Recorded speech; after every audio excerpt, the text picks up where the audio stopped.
రావడం, it is really our privilege that having you here, such a legendary writer and director. మన Telugu cinema మాత్రమే కాదు, మన భారతీయ cinema గర్వించేటువంటి ఒక రైటర్ విజేంద్ర ప్రసాద్ గారు. అలాగే ఈరోజు మనతో పాటు ఉన్నారు మనందరికీ చాలా ఇష్టమైనటువంటి డైరెక్టర్. అమ్మ తోడు అడ్డంగా నరికేస్తా అనే డైలాగ్ ఈ రోజుకి కూడా ఎవర్ గ్రీన్గా ఉందంటే దాని వెనకాల కారకులు మా వివి వినాయక్ గారు అండ్ అఫ్ కోర్స్ పజూరి బ్రదర్స్. సో వివి వినాయక్ గారు ఖైదీ నంబర్ 150, అలాగే అదుర్సు లాంటి కామెడీలు. ఈ డైలాగ్ మాత్రం మీదే. ఏది అమ్మ తోడు మీదే. అన్నీనే. థ్యాంక్ యూ విజేంద్ర ప్రసాద్ గారికి. మా అందరికీ ఒక గురువులాగా ఆయన నమస్కారం. ఈ ఫంక్షన్కి వచ్చి అందరినీ, ముఖ్యంగా బోసు గారిని, చంద్రబోసు గారిని చూస్తుంటే చందమామ, నల్లటి చందమామ మీరు. అలాగే బండ్ల గణేష్, గని, మా బాబీ, అందరిని చూస్తుంటే చాలా హ్యాపీగా ఉంది. వేణి గారు సినిమా ట్రైలర్ చూశాను నేను, కోన వెంకట్ చూపించాడు. భలే ఎనర్జీగా చేసావు సాంగ్, భలే ఎనర్జీగా చేసావు. వాడు ఎవడకో ఫ్రెండ్కి తాళి కడతావు చూడు, ఆ షార్ట్ అయితే నాకు ఎంత కొత్తగా అనిపించిందంటే చాలా బాగా చేసావు. ఇందాక మా గని కూడా అంటున్నాడు, బండ్ల గణేష్, గని అంటాను నేను తన్ని, ఈ కుర్రోడు ఎరకూడ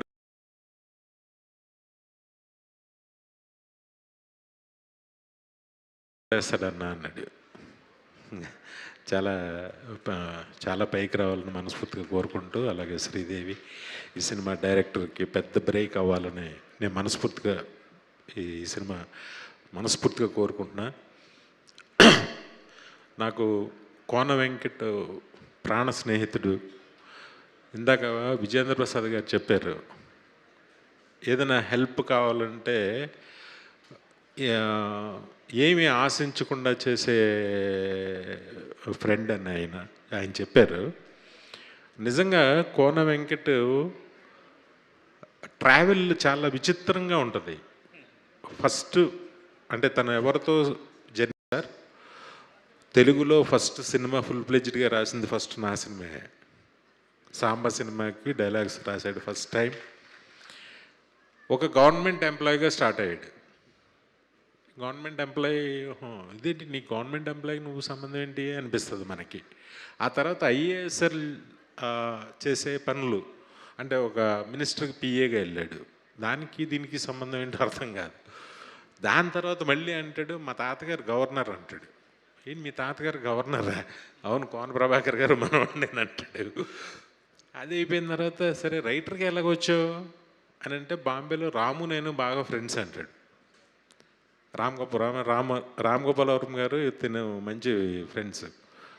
రైటర్ ఎలాగయ్యో అంటే, రాము గారు ఏదో పాట రాయమన్నాడంట ఆయన. అంటే నేను పాట రాయడం ఏంటంటే నాకేం వచ్చు అన్నాడంట. నీ హిందీ వచ్చా అన్నా. వచ్చు. తెలుగు వచ్చా? వచ్చు. అదే రాయి, హిందీ పాటను తెలుగులో రాయి అన్నాడంట ఆయన, చాలా సింపుల్గా. అన్న తర్వాత సరే సాంగ్ రాసి ఇచ్చాడట. డైలాగ్స్ కూడా నువ్వే రాసి డబ్ చేసే సినిమా అన్నాడు. సత్య సినిమా అది. అలాగా రైటర్ అయ్యాడు, ఇక్కడికి వచ్చాడు. పూరి జగన్నాథ్ గారి ఆఫీస్లో ఉంటూ శివమండి రాశాడు. అక్కడి నుంచి నా దగ్గర, అంటే మనుషుల్ని ఎలా అట్రాక్ట్, తనకి తెలియకుండా తనతో కూర్చుంటే టైం తెలియదు, ఏమీ తెలియదు, అలా టైం వెళ్ళిపోతూ ఉంటుంది. He was a fantastic human being నిజంగా. ఒక చెప్పలేమన్నమాట, ఒక క్రైసిస్ ఉంటే ఆ టైంకి ఒక ఫోన్ చేస్తే వాళ్ళు ఎవరు ఏంటి టైం ఏంటి ఏమి చూడడు, ఆ టైంకి వచ్చి టక్కన వాళ్తాడు, అది ఫుల్ఫిల్ చేస్తాడు. మళ్ళీ అక్కడి నుంచి ఇప్పుడు రైటర్ నుంచి ప్రొడ్యూసరు. నాకు ఆది లాంటి ఒక మంచి స్క్రిప్ట్ ఇచ్చిన, నాకు అదుర్స్ లాంటి మంచి స్క్రిప్ట్ ఇచ్చిన కోన ఎప్పుడు చాలా బాగుండాలి. నిజంగానే కోన మంచితనానికి, కోనకి చాలా అద్భుతమైన అల్లుళ్ళు వచ్చారు. ఇద్దరు అమ్మాయిలకి చాలా మంచి ఘనంగా పెళ్లి చేశాడు, మంచి అల్లుళ్ళు వచ్చారు. ఇంకన్నీ అన్నీ బెస్ట్, అన్నిట్లోనూ బెస్ట్. చాలామందికి తెలియదు సార్, ఈయన ఆత్రేయ గారికి ఫ్రెండ్ సార్. ఈయన ఎలాగవుతుంది అది అర్థం కాదు. అప్పటికి సినిమాకి ఈయనకి పరిచయమే లేదు, సంబంధమే లేదు. ఎవరన్నా మీడియా పీపుల్ అదే ఇంటర్వ్యూ తీసుకుంటే ఆయనతో 2 hours వస్తుంది అది వాళ్ళిద్దరి స్నేహం గురించి. ఆత్రేయ అవును బోస్ గారు, ఆచార్య ఆత్రేయ గారికి